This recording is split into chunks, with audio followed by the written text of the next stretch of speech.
बारिश की जो पहली फुवार, मिट्टी की भीनी भीनी सी खुशबू और चारों तरफ हरियाली, बस इतना ही काफ़ी है ये समझने के लिए कि सावन आ गया है। बिल्कुल, कहते हैं ना कि जैसे बारिश के बाद सूखी हुई धरती फिर से हरी भरी हो जाती है, वैसे ही सावन हमें ये सिखाता है कि हर मुश्किल के बाद नई किरण जरूर आती है। और यही एहसास के साथ हर तरफ बस एक ही नाम गूंजता है, हर हर महादेव।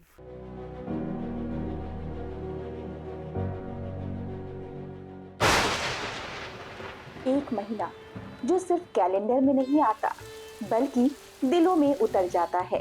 नाम है सावन। जैसे ही आसमान में काले बादल छाते हैं, मिट्टी की सौंधी खुशबू हवा में घुलती है और पहली बारिश की बूंद धरती को छूती है, लगता है मानो प्रकृति खुद मुस्कुरा उठी हो।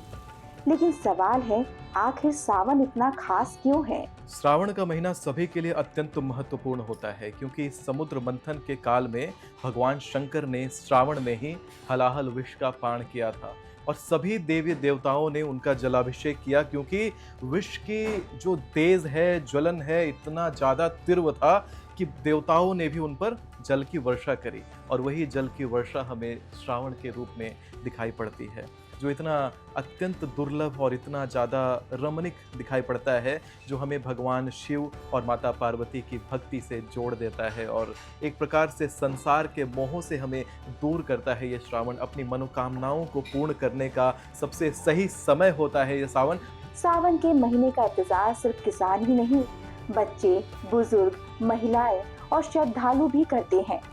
दरअसल भारतीय पंचांग के अनुसार सावन भगवान शिव का सबसे प्रिय महीना माना जाता है। कहते हैं अगर आपको भगवान शंकर को प्राप्त करना है तो आपको शिव के जैसा बनना पड़ता है, यानी माथे पर त्रिपुंड धारण जरूर करिएगा इस पूरे श्रावण महीना। बिना त्रिपुंड के शंकर भगवान का पूजन ना करें तो बढ़िया, क्योंकि भगवान शंकर पूजा आपकी तभी स्वीकार करते हैं जब आप शिव के जैसे थोड़े दिखते हो। त्रिपुंड ना लगा सकें तो रुद्राक्ष धारण अवश्य करें। इस श्रावण के महीने में भगवान शंकर और माता पार्वती ये दोनों पृथ्वी का भ्रमण करने के लिए आएंगे और इस भ्रमण में आप भगवान शंकर को एक बार दिल से पुकारिए और निश्चित है भगवान शंकर आपकी पुकार को सुनेंगे। श्रावण के महीने में ध्यान रहे, अगर बेल के वृक्ष के नीचे आप जा सके शाम के समय में, वहां पर एक छोटा सा वहीं बेल के नीचे की मिट्टी से आप एक शिवलिंग का निर्माण करें और उन शिवलिंग की पूजा वहीं पर कर दें। कहते हैं भगवान शंकर का जो बेल वृक्ष है वो बेल वृक्ष में जगदम्बा लक्ष्मी निवास करती हैं और जो व्यक्ति बेल वृक्ष के नीचे शिवलिंग का पूजा करता है उसके साथ साथ जगदम्बा उनके घर तक चल के आ जाती हैं। तो श्रावण का जो संध्या काल है, जो तुरिया काल है, जो गोधूली बेला है, इसका विशेष महत्व होता है। हर सावन में एक पौधा भी लगाइए, जल बचाइए और भगवान शिव से यही प्रार्थना कीजिए कि जीवन में हमेशा प्रेम, शांति और खुशियों की ऐसी ही फुहार बरसती रहे, क्योंकि सावन सिर्फ एक मौसम नहीं, ये भक्ति है, ये प्रकृति है, ये उम्मीद है और भारत की सांस्कृतिक धड़कन है।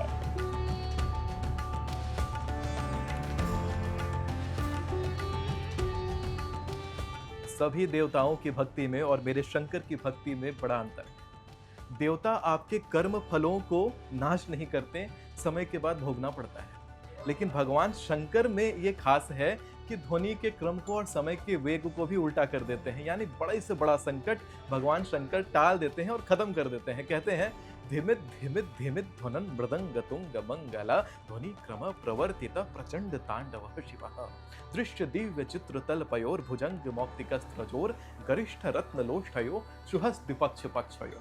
यानी कि समय का वेग जो आगे की तरफ जाता है उसको भी भगवान शंकर मोड़ देते हैं, जो गलतियां आपसे हुई हैं उसको भी रिवर्स कर देते हैं और साथ में ये भी कर देते हैं कि जो आपके विपक्ष में लोग हैं उनको भी आपके पक्ष में बोलने को मजबूर कर देते हैं। इसीलिए भगवान शंकर को पिता के भांति अंदर से पुकारिएगा, भगवान शंकर सुनेंगे और वो आएंगे, क्योंकि वो आशुतोष हैं और आशुतोष जब सुनते हैं तो बड़ा शीघ्र प्रसन्न हो जाते हैं, इसीलिए वो आशुतोष है। हर हर महादेव।